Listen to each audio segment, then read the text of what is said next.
So today I'm very excited to have a special guest to interview all the way across the pond. I have Jim Mortram from England, from the UK, in what he calls the forgotten part of the UK. And in his little part of the world, which is very rural, he's doing some extraordinary things. He's been interviewed by the BBC. He's been featured on Petapixel. The British Photography Journal said he was one of the top 20 photographers to watch. That's no small feat. So I'm very happy and excited today to have Jim with me to talk about some of the things that he's working on. Welcome. Hi, I'm very happy and excited to be here. Thank you. Thank you. And I think we already connected before we started in terms of some of the things that are most passionate, that you're most passionate about, are the injustices that you see going on in your world. And so we're on the same page there. So one of the things I want to ask you about, your project is becoming really popular in terms of it's called the Town Inertia. And you initially started this. Tell me why did you start this? Because you went to school to be a painter, correct? And now all of a sudden you're photographing people. So how did that transpire? Um, you ask how I managed to make the shift or how I made the shift from painting and loving painting to photography. With that simple decision of coming back to be a carer is responsible for everything. You're on call all the time, so it's a full-time job, if you like. And I kind of found myself ostracized from everything. I was living my life as a carer, and there was no room or avenue or opportunity for anything else. And it got to a point where I got really low, and myself became marginalized. I suppose it culminated in probably the worst period of time for me, where I didn't say a word out loud for almost a year. I had no one to talk with. I'd lost contact with all my friends, didn't have any peers. It was just this, I'm in a fairly remote and rural area anyway. And then two strange things really happened, I suppose. One, the internet really began to explode and become the part of our lives, all of our lives that it is now, which opened up the entire planet to me. Before, there was the local pub and the local post office, and they both got shut down. So there's really no one to communicate with. And all of a sudden I had the internet and I could communicate with anyone from home, which is really important. I didn't have to kind of go out and travel to meet people. You could meet like-minded, incredible, amazing people at the touch of a button. And coinciding with this, a friend called around out of the blue and said, look, I've got a camera. You need to get out of the house. I don't care what you take pictures of, just get out and do something. And after about a week of walking around what I guess would be a block, and seeing lots of really lovely cows in the fields and some ploughed fields, I thought, well, I'm not going to get as much out of this by shooting this, so I'm going to have to take steps and go into town, and that's what I did. There was one thing that really kick-started this transition from having a camera to use and doing the work that I'm doing now. Literally 2 doors down from where I'm sat right now, there used to be an old gentleman, a friend called WH, and I used to go for walks late at night just to kind of clear my head. And I'd see him sat in the front porch at ungodly hours. You go for a walk at 4 a.m., you don't think anyone's going to be up, but he'd be up and he'd be watching his telly or he'd be asleep. And, this is a guy that I'd known since I was a child. So one day I popped round with the camera and I was listening to him tell me his stories, and it was evident to me that maybe like me, he hadn't spoken much, to anyone, and certainly had no one listen to him. For a long time, his wife had died maybe 20 years before, and he still had the cards from the funeral flowers pinned to his wall. So I visited with him, and he began telling me everything about his life.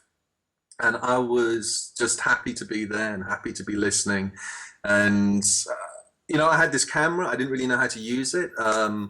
for some inexplicable reason, I left it on manual. I didn't just think, I'll chuck it on auto. So I threw myself in at the deep end and I made some images and listened. And, you know, I was there as me. There just happened to be a camera there for the ride, I guess. But it certainly didn't, you know, shape the way I was interacting with WH. I was there as, you know, as his friend. And so I made these images, and I managed to get them printed, and I gave him a few copies, and he loved them. And I found out that, you know, he'd taken them to the local pub and the post office, and he was showing everyone. And then he found out he had cancer, and 2 weeks later he passed away in hospital. Wow. And yeah, and what it did was it gave me a blueprint for why I need to be doing this. In one really swift, brutal experience, it let me know that, well, it pretty much taught me everything that I take with me on every shoot now, and it's also a big part of the causation to why I continued. His stories were so beautiful, and the way he narrated his life and his loves and his losses and his fears and his endurance, I guess, it struck me so profoundly that not only was I the last person to really hear him speak like this, I was most certainly the last person to make a photograph of him. So it became like a testimony to his life, and to him. And so subsequently, that's the way that I approach every story or every person or every individual that I've photographed ever since. I realized I'd afforded him a platform to be heard, to be acknowledged, to be noticed, I guess. Well, it's his legacy now. I mean, you've created a legacy for him, where he didn't have a voice before. And the thing that strikes me about everything you said is, well, number one, just becoming a carer or caregiver for your mother. Not everybody would do that, and that's a very selfless thing, you know. So give yourself some credit for that, because I know a lot of people would not take that on. You know, because they think of themselves first, right? And you just jumped in with both feet. It's like, okay, we'll figure it out. And the thing that I see in terms of what you take to your photo sessions, the most important thing that I see that you're taking is not your camera. Absolutely not. It's your humanity and the ability to connect with this person on their level. So another question I have for you then is, so because you're this very selfless person, obviously, you know, do you think of yourself as special, or now that the spotlight is kind of turning on you and you're getting these showcases coming back towards you, you're the guy behind the camera, now you're in front of the camera going, okay, what is special about Jim? And you're the guy being interviewed and you're the guy being photographed. Does that feel a little weird to you? And how do you feel about that? Well, when I began making photographs, the reason I think the reason I was really drawn to photography was because it was outside. It wasn't aimed at me, and I was in no real condition to be as engaged with things as maybe I am now. You know, I've kind of got a little better, to put it like that. So yeah, it is strange. It's certainly strange because, you know, when I began, I had no aspirations of anything that's transpired subsequent to the series. It was not ever a thought of mine or a concern of mine that I be known at all. And it's still not. The reason I'll do things like this is because I've really grown to love photography, and I've really grown to love what photography embodies, and I've really grown to love photographers as well. So any exchange of, you know, knowledge or sharing it's all part of this big ball of energy that surrounds these amazing things that we make called photographs. So although I'm not really particularly comfortable for it, and it wasn't an aspiration, I kind of dig doing it, you know. Well, you said in one of the interviews that I read that we are all one. You know, there's a one consciousness, and Yeah. I mean that's almost a very, you know, Zen, very Buddha kind of thing, right? I agree. There's a lot to that, and I also am very much sharing of knowledge. So I'm glad you're here.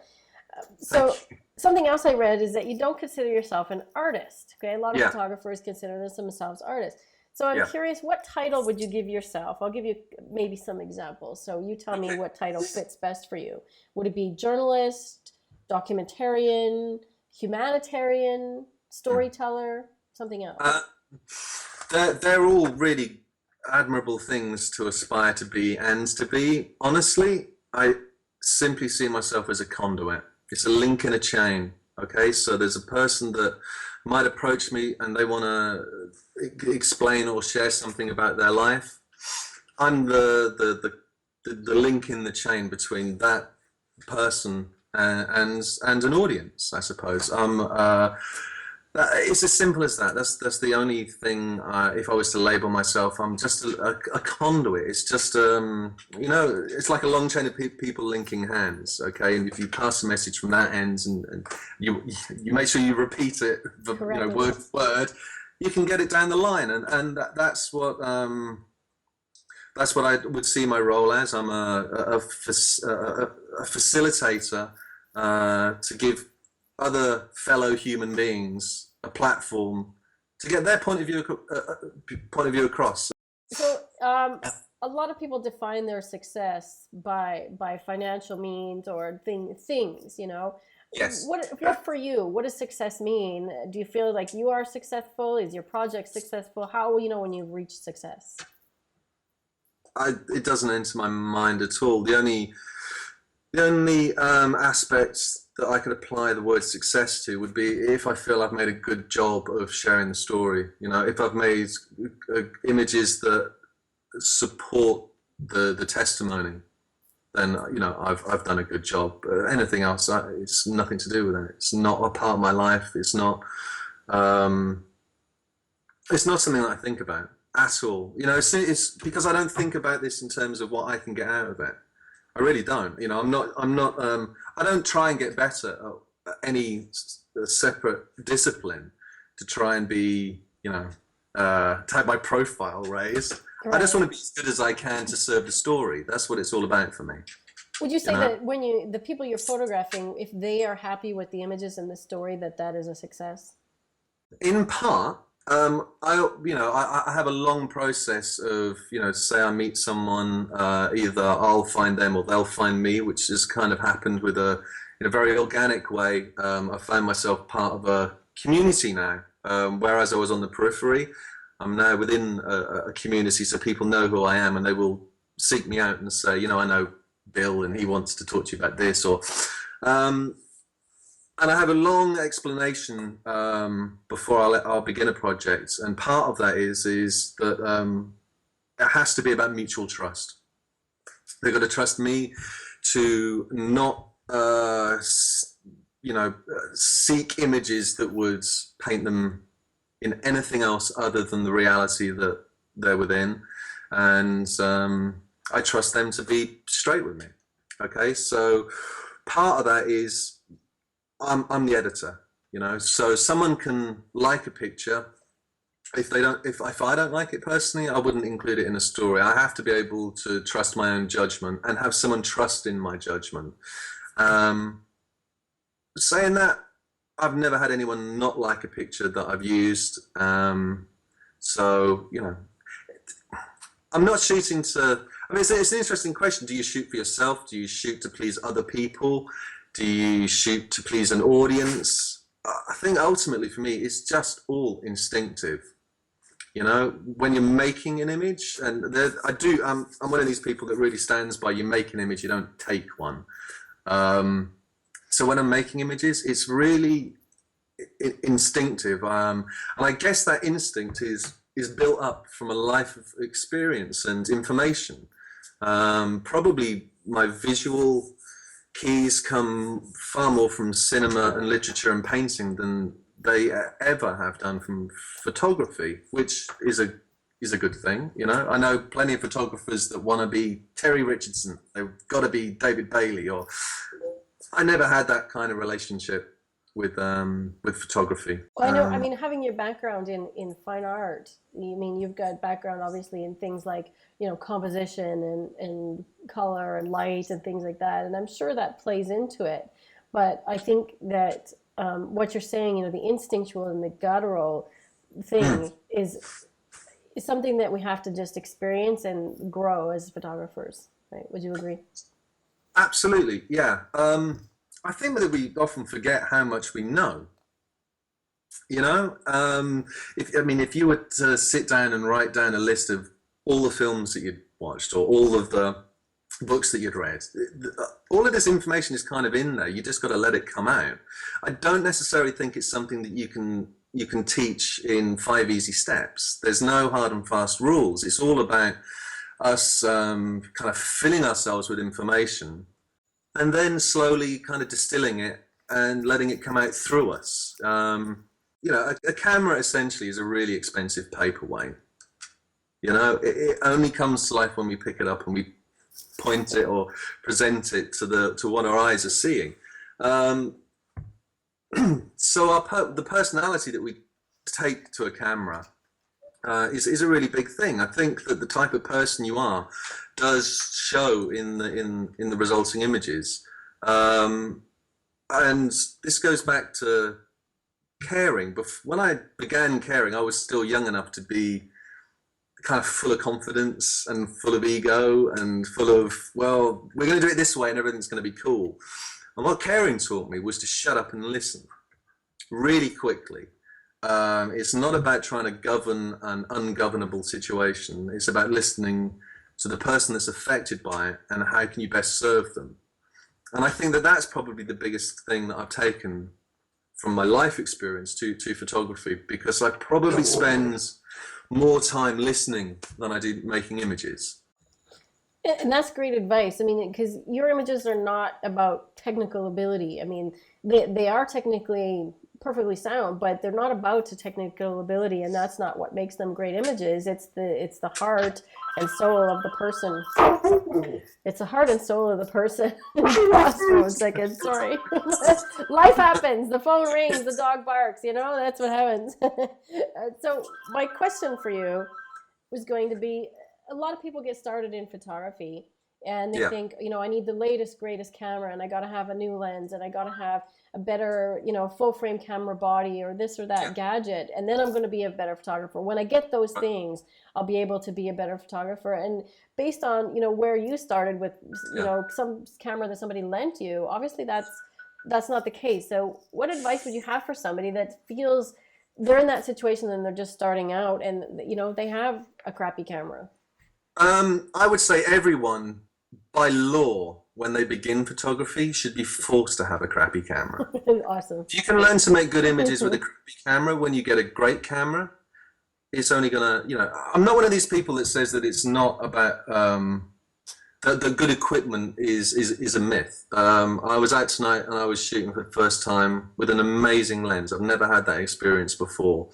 I certainly got images that I couldn't have got without that lens. But would I have made the images that I made without having first lent on a really bad lens? You know, I think a struggle, and you know, if it's a bit like when I was a kid, I learned to play guitar, and it was basically a plank with, you know, string on it, and then I finally got a good guitar, and it kind of instantly, I thought, Christ, I'm really good at this. And I think that's so true for photography as well. Yes, good equipment has, you know, they're just tools, you know. No sculptor would want to sculpt with a blunt chisel. But I tell you what, if they've learned to sculpt with that blunt chisel, they're going to be amazing when they finally get to use good tools. But equipment, all it is all they are is tools, you know. They don't make the image. It's like I say, they're just paperweights. You know, they don't do anything unless we pick them up. Exactly. So for anyone beginning, and this is from experience, just get anything that will make an image. It doesn't matter.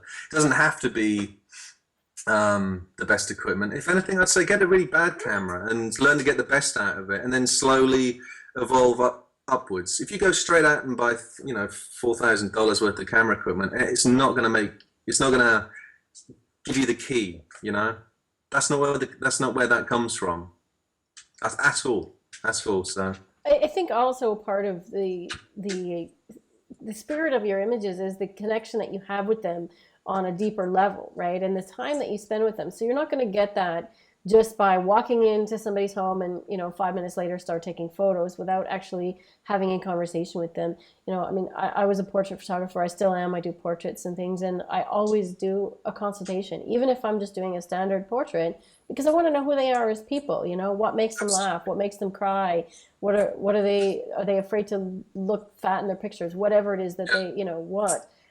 So again, do you have any sort of tips on, I mean, because you came into this from the inside, you're approaching Yeah. these people that live on the edge of society because you're sort of one of them, right? Absolutely. So Yeah. how do you think a photographer can come in from the outside and do the same thing? And if so, how do you approach that?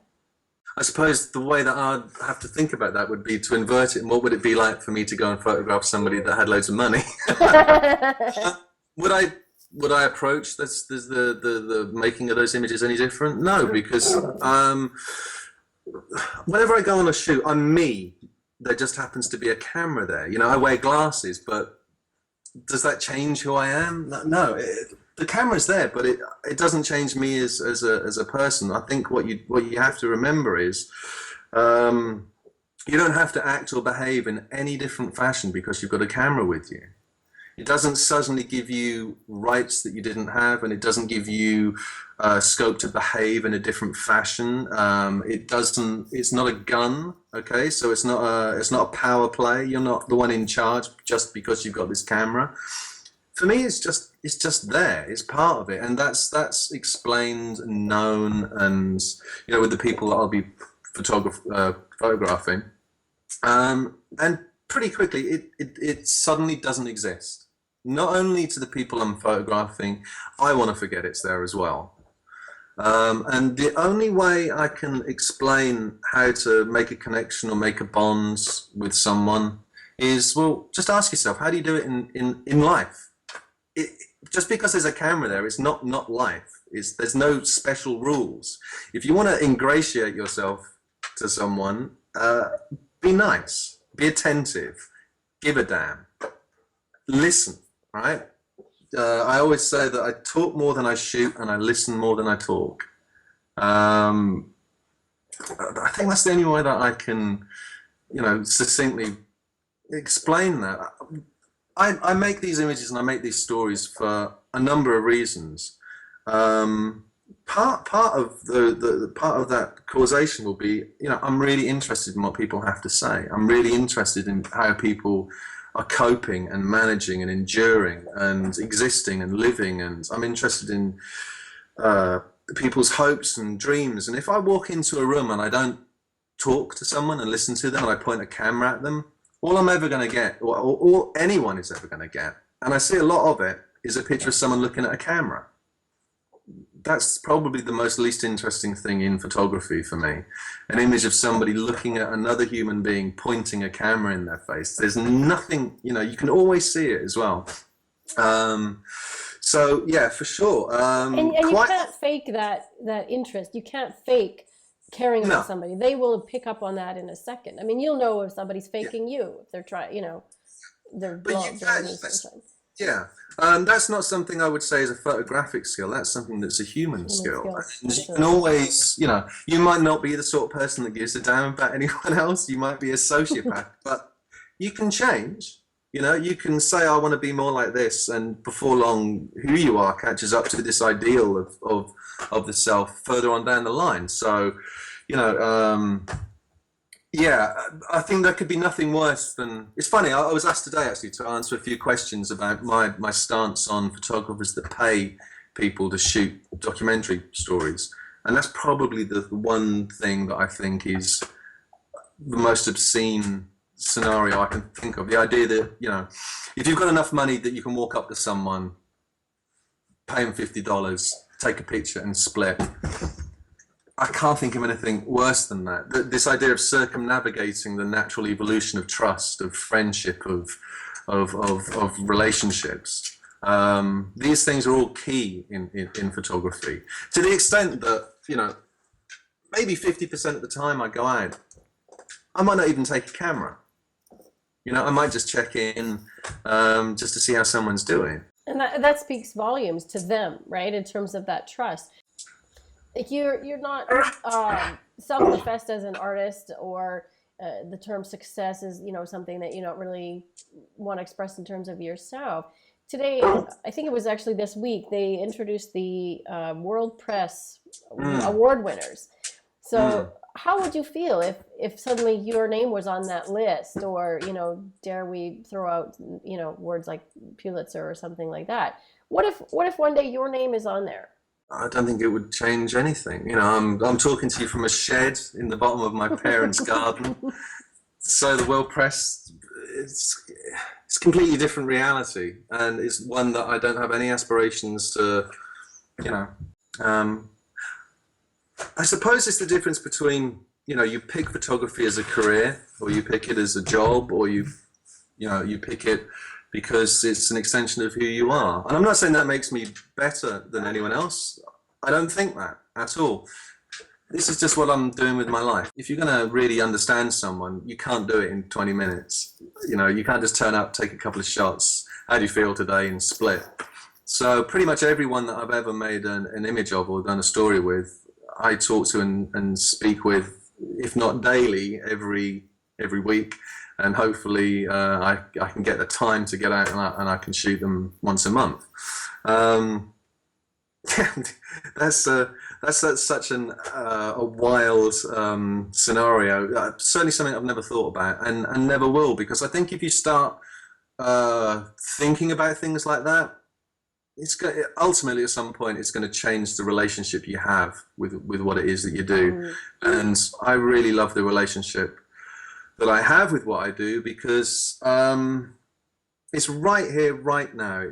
I make photographs within my local community with people that ultimately I end up having relationships with, and I'm not doing it to try and get a pat on the back from some organization, establishment, or another person. Although it's very nice when someone says she does great work, it's not the causation for the work, though. That's, However, what if mm, that becomes the conduit for, giving these people a greater voice, right? So now if you suddenly had some huge notoriety and became, this famous guy, um, does not these people's story become more prominent? And could that actually result in some sort of social action? I'm thinking in terms of, going back to the starving children of Africa, when we first started seeing images of those, the mhm. starving people of the 30s, the images of the depression. These things changed the lives of the people that they were that were Yeah. photographed. Well, I suppose that I look at it like this. I'll, it's obviously really important to want to engage with audience and to build your audience. The reason, however, that you choose, to embrace that, or to involve yourself with it, can be manifold. And for me, it's not, I have no interest whatsoever in being personally famous, but I want the stories to be right, because it's like being in a band and you've got the best album ever, and it's under your bed and no one's heard it. I'm not shooting these stories so I can see them. I know what the reality is. I shoot them because I want more people to understand them, so they can have like a gateway to empathy, I Well, guess. I can So tell you that I looked through a bunch of the articles on your site, and I don't know if it was the BBC one or the other one, where it had the 12-minute clip of the preview of your documentary, or potentially this movie that you may produce. And I watched the whole thing. And the thing that struck me about this fellow that was talking the whole time, Simon is his name, that's that right. at the end, I mean, he seemed so sort of sullen, and that life was hopeless. And then at the end he talked about this caravan, and his eyes lit up, like he absolutely lit up. Yeah. And if somebody's reality could change, and that could be a reality for him, and he wants to go live in a caravan. For those of people that are listening and watching in the US or Canada, we call them like RVs. I'm assuming it's like a camper van, right? That's right. Yeah. So depending where you live in the world, it's a caravan or a camper van or an RV, and go and do that, and he could have a great happy life, and he absolutely lit up. And Yeah. just that clip at the end where there was just his face and his eyes, and I could not tear myself away from just staring into his eyes. So there's something magical about what you're capturing with these people that is a human connection, because I absolutely felt like I was in the room with him. That was a real moment. I was kind of crying behind the camera filming that. I always get this. Sometimes I'll do talks and they'll put images up behind me or something and they'll be talking about them. And somebody asks me a question and I'm so involved with the people within the stories. All you have to do is mention one and I'll go quiet and introspective and I'll be thinking, because I go right back to that moment. And I know how hard Simon's life is and how something as simple as wanting to live in a camper van, an RV or a motorhome can light his face up completely. And I've got to say, I tell him all the time how amazing his eyes are. He never believes me that other people will believe it. Can I go back to what you were saying about kind of notoriety, or, what's it like for me? I really don't think about it. I find it weird when I get asked about the series.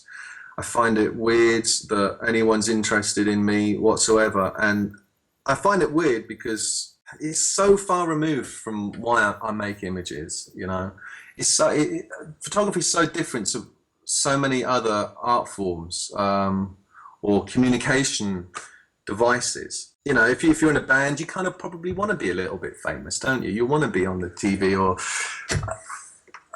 I never think about that stuff. All I think about is what can I do to serve the story, and it doesn't stop when you've pressed the shutter. It doesn't stop when you've finished editing the images, and it doesn't stop when you've kind of knocked a blog story up. Part of the joy of the internet as a tool is, for me, it's the closest thing we've ever come to a collective consciousness.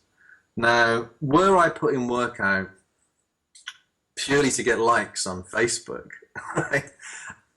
I don't know, there's some kind of karma to that would say, well, if that's why you're doing it, if you're that narcissistic, you don't deserve it. Do you know what? I don't even put effort into this. I just want to be myself. I want to be myself when I'm online and I'm talking with people.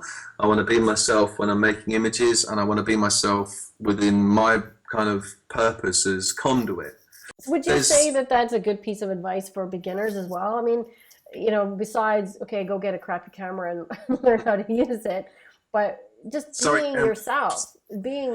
Yeah, absolutely. Just, you see some people and they're so hungry for attention and they get so angry that they don't get it. And I think what they're doing is they're maybe pretends to be something, or they construct an identity that they think will be appealing. And it's a bit like manufactured pop music, or you've just got to be yourself. Be yourself, shoot what you really care about. And if anything follows, great. But the stuff that follows isn't really the reason why you do it.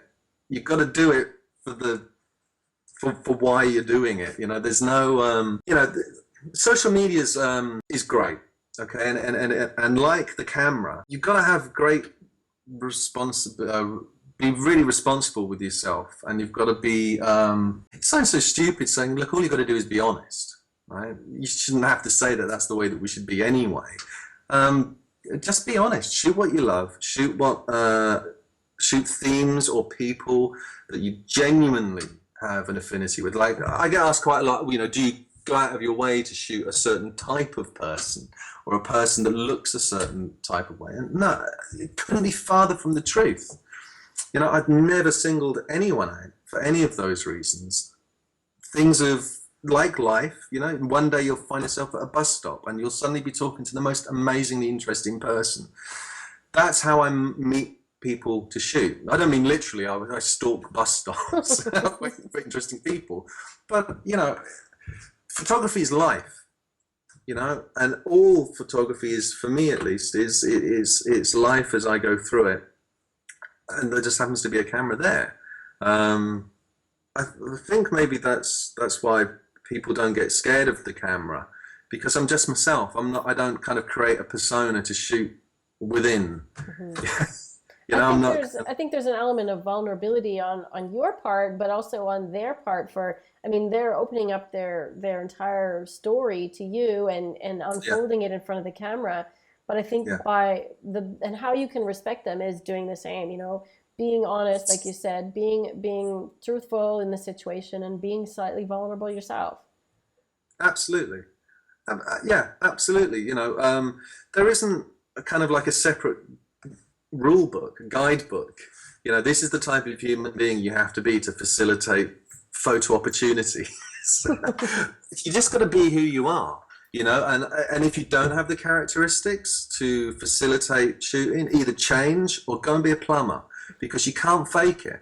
You know, we all know what it's like to be taken for a ride, and we all know what it's like to meet someone that really impresses us or gives us a sense of, well, you know what, I could probably trust that person. Hmm. And it's normally because they're trustworthy. It's hopefully it's not because they're some terrible con man on in the sting or something. You know, you want to just be honest and be cool and be genuine, and you know, don't shoot because you think it's going to get you somewhere. So what would you You say know, to somebody that wants to, let's say there's a novice photographer and they want to start a project, you know, people do things like 365s. I mean, your project is going on much longer than that. So long-term documentary. What advice do you have for somebody that wants to start a long-term project like this? first off, I would say have a real hard think about things in life that matter to you. Things that, you know, I guess specifically we're talking about projects that would involve another human being, right? So not landscape, or are you just talking about time, a long period of time? Either or, like you said, whatever is important to them, right? You know, if conservation of the Yeah, of natural landscape is important to them, then maybe that's it. for sure. You know. Well, the one difference or the one differential between the two is when you involve people in that, you've got to be prepared for the responsibility that comes with it. Because you can do a 50-year project on some trees, but they're not going to call you up at 2 o'clock in the morning needing a chat, you know. Mm. So there is a difference, I think, when you involve people and when you shoot long form. You've got to kind of be on call in the same way that you would be for friends, you know, in exactly the same way. You know, you're not going to brush off a friend that kind of really needs to talk with you, and it's really similar with shooting long form. But in terms of beginning a series, really sit down and think about what matters to you because you're going to be living with it for a long time. It's if you get bored halfway through, not only are you going to be abandoning, you know, your own the conclusion that would come to you at the end of the series, you're going to be abandoning the person that you're working with, collaborating with, making this series. So it's really the responsible thing to do to make sure that you work with themes that you're able to stay in there for the long term. You know, I shudder to think of people that kind of get the opportunity to just shoot with someone, and then the photographer gets bored after a couple of weeks and splits, and then there's this person left there thinking, well, what did I do? You know, so be really responsible with that choice. I get asked this a lot about where do you find your subjects, and that pisses me off because I've never seen anybody and thought of them as a subject. They're just people exactly like I or you or anyone watching this. Just because you're pointing a camera at someone, it doesn't suddenly make you like a god on a cloud far above all of these sort of, you know, everyday human things. You're just a human being with a camera, and you're there, and you absolutely owe it to whomever you're lucky enough and privileged enough to make a photograph of, especially in documentary and especially long form. You know, you have to really bear that in mind. It But comes to treating them as an equal. Like, I mean, I read that about the word subject and how, you know, you don't like the word subject. And I actually kind of agree with that because when you're photographer subject, there's this separation, right? And when you're just two people having a chat and having a coffee or whatever, you're just two people. yeah, So just to kind of start to wrap up here, what's next for you? Do you have anything exciting coming up? I noticed more color pictures on on your Flickr and your website? Are you going to be shooting more Yeah. color? I saw a video trailer. Does that go somewhere? Well, I'll tell you a funny story about the color work. When I started, I had a really bad monitor, and it was bust, so I couldn't really work on color very well. So I couldn't afford to get another monitor, so I could do black and white, okay. So that's kind of how I fell into doing loads of black and white. Now I'm lucky enough to have a monitor that I can calibrate and I can shoot color. And there was I was nervous because I'd never really done it before. But it's good to keep challenging yourself. You've got to keep evolving. I knew that I didn't want to be a photographer that got kind of pigeonholed. I don't want to be the black and white guy. I just like making photographs and sharing stories. And the notion that I would only have one way of sharing seems really foolhardy to me. There are some people that don't like black and white. There are some people that don't like color. There are some people that like both. So it would be, I'd be kind of like a dereliction of duty to not embrace all forms of media to help push these stories. But to answer, loads more color. I'm finally, after about 4 years, got myself in a position to shoot some medium format color portraits, which I'm really excited about. That's kind of going to be my homage to the people that I've shot. There's something very different about shooting documentary to shooting portraits. It seems a little bit more intimate, and that's my way of paying my respects to all of these people. I'm shooting film. I've got far too much on my hard drive to begin editing. But it's like I say, I love the way that a photograph acts as a hook. Someone sees an image, and if it does its job, it makes someone stop, even if it's just for that one mouse click. It gets them to the story, and it could be a transcription, or it can be an audio slideshow or a film. Then it's done its job. I do see images. I do see photographs as having a very specific purpose and a role, and I want them to reach their full potential. They're hooks. I want people to stop. I want people to stop so they notice the person in that image to the extent that they want to find out more, and thus begins this exchange of understanding, of communication. That's really how I see images, and across media. A video can do something a photograph can't. A photograph with text can do something that a photograph on its own can't do, and sometimes a photograph all by itself can do it as well. So all of the above, and just keep doing as much as I can. Yeah. Okay, so I just wanted to wrap up and say I think that the images that you have on your site drew me in, to read more of the stories, and if that is your goal, and having the people have a voice that otherwise don't, I think you're hot. I think in terms of that, you are a success, because it is definitely working, and it drew me in. I spent a good hour just looking at the people and reading their stories from beginning to end. So I would encourage anybody watching to spend some time on your site and actually connect with the people. And if you want to learn how to do photography that goes a little deeper, learn to connect with your people, and call them people and not subjects. So where can people find you all over this wonderful thing we call the internet? I've got to say that, to be honest, if one of your viewers goes and does as you have outlined, in all honesty, that would mean more to me than winning the World Press. Awesome. That exchange between just a regular human being experiencing another regular human being, and maybe taking something from it, and maybe a little bit of awareness and empathy, that's always going to mean more. It really is. And if people want to see more of the work, they can always visit the Small Town Inertia website, which is www.smalltowninertia.co.uk. I'd love it if you want to have a chat about anything photography related. I know that we didn't really talk too much about technique and all that sort of stuff, but I'm happy to talk about whatever you wish. on Twitter. That's at J Mortram. And if you type in Jim Mortram and Google, you'll get lots of stuff come up. Some good, some bad, I'm sure. But I'll take all the links and put them below the story so people can go right down below and in the story and connect with you there.